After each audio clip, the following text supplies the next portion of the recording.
saya akan membahas tentang manajemen sumber daya manusia sebagai penentu penerimaan karyawan pada perbankan syariah. Yang pertama, analisis pekerjaan. Analisis pekerjaan setelah perencanaan sumber daya manusia terkait dengan kebutuhan-kebutuhan SDM dilakukan. Maka hal selanjutnya ialah melakukan analisis dan klasifikasi pekerjaan. Sebelum rencana tersebut direalisasikan dalam bentuk pengadaan karyawan merupakan fungsi operasional manajemen personalia, sedangkan analisis jabatan atau pekerjaan merupakan proses mempelajari dan mengumpulkan berbagai informasi yang berhubungan dengan suatu pekerjaan atau jabatan. Keduanya tidak terlepas dari lingkup perencanaan sumber daya manusia. Langkah-langkah utama dalam analisis pekerjaan yang pertama, menentukan penggunaan hasil informasi analisis pekerjaan. Yang kedua, mengumpulkan informasi tentang latar belakang karyawan. Yang ketiga, menyeleksi muwakkal atau orang yang akan diserahi jabatan yang akan dianalisis. Yang keempat, mengumpulkan informasi analisis pekerjaan.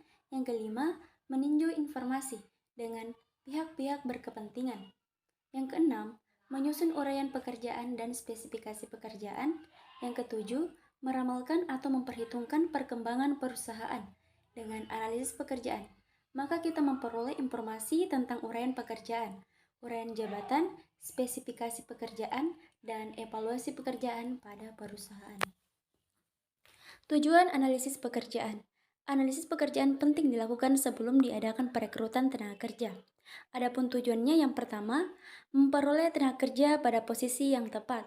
Yang kedua, memberikan kepuasan pada diri tenaga kerja. Yang ketiga, menciptakan iklim dan kondisi kerja yang kondusif. Jenis-jenis analisis pekerjaan. Terdapat dua jenis analisis pekerjaan. Yang pertama, analisis pekerjaan tradisional dan analisis pekerjaan yang berorientasikan.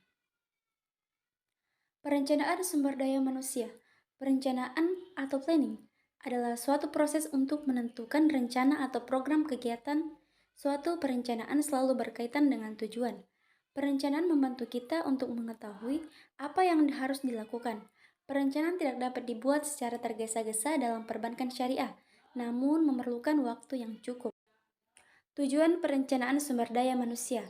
Secara umum, tujuan perencanaan sumber daya manusia pada bank syariah adalah yang pertama, pengadaan karyawan merupakan kegiatan penyediaan sejumlah tenaga kerja yang akan digunakan oleh pihak perbankan baik jangka pendek maupun jangka panjang. Yang kedua, penarikan karyawan, yaitu kegiatan untuk memperoleh sejumlah tenaga kerja melalui berbagai sumber tenaga kerja yang tersedia.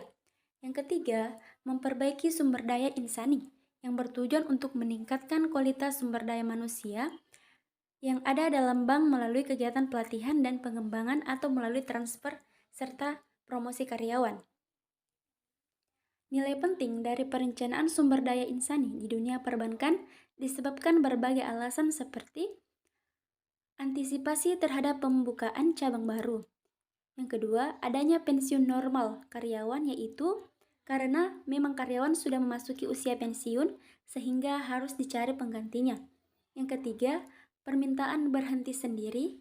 Yang keempat, diberhentikan oleh bank akibat kelalaian karyawan dalam melaksanakan tugas-tugasnya atau karena adanya pengurangan pegawai akibat ditutupnya cabang suatu bank atau karena karyawan sudah tidak mampu lagi bekerja. Yang kelima, akibat karyawan meninggal dunia atau mengalami kecelakaan sehingga karyawan yang bersangkutan tidak mampu lagi bekerja. Kendala-kendala perencanaan sumber daya manusia. Yang pertama, standar kemampuan sumber daya manusia. Yang kedua, manusia sebagai makhluk hidup tidak dapat dikuasai sepenuhnya seperti mesin. Yang ketiga, situasi sumber daya persediaan. Yang keempat, kebijaksanaan perburuhan pemerintah. Perencanaan strategi manajemen sumber daya manusia. Ada dua aspek utama dalam strategi manajemen. Yang pertama, strategi perusahaan atau karyawan bank secara konsisten dalam memosisikan dirinya secara relatif terhadap para pesaing.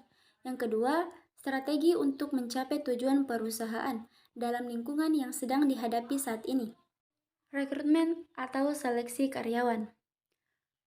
Pengertian rekrutmen di sini adalah kegiatan untuk menarik sejumlah pelamar agar melamar ke bank. Sedangkan pengertian seleksi adalah proses pemilihan calon karyawan yang telah direkrut melalui berbagai persyaratan yang telah ditetapkan oleh bank. Tujuan seleksi diantaranya yang pertama, menjamin perusahaan memiliki karyawan yang tepat untuk suatu jabatan atau pekerjaan. Yang kedua, memastikan keuntungan investasi, sumber daya manusia di dalam suatu perusahaan atau bank. Yang ketiga, mengevaluasi dalam mempekerjakan karyawan dan penempatan pelamar sesuai dengan minat.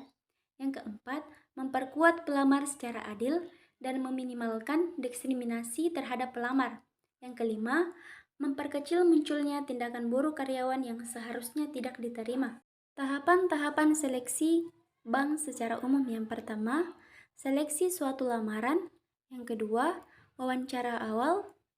Yang ketiga, tes tertulis. Yang keempat, wawancara kedua. Yang kelima, tes kesehatan. Yang keenam, wawancara atasan langsung. Yang ketujuh, keputusan penerimaan. Yang kedelapan, pelatihan dan pengembangan. Jenis-jenis seleksi. Seleksi merupakan proses untuk mencocokkan orang-orang dengan kualifikasi yang mereka miliki. Jenis-jenisnya yang pertama, seleksi administrasi, yaitu seleksi berupa surat-surat yang dimiliki pelamar untuk menentukan apakah sesuai dengan persyaratan yang diminati organisasi perusahaan. Yang kedua, seleksi secara tertulis. Yang ketiga, seleksi tidak tertulis terdiri dari wawancara, praktik, kesehatan, atau medis. Orientasi. Orientasi adalah pengenalan dan adaptasi terhadap suatu situasi atau lingkungan.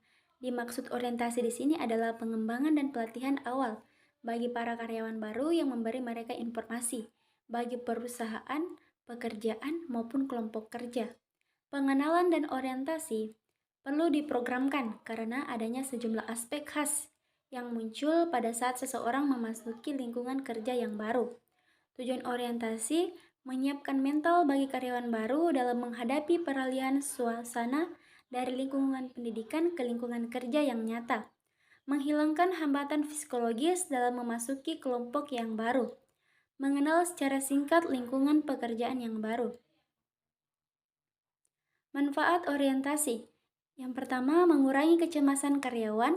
Yang kedua, karyawan baru bisa mempelajari tugasnya dengan lebih baik. Yang ketiga, karyawan memiliki ekspektasi yang lebih realistis mengenai pekerjaannya.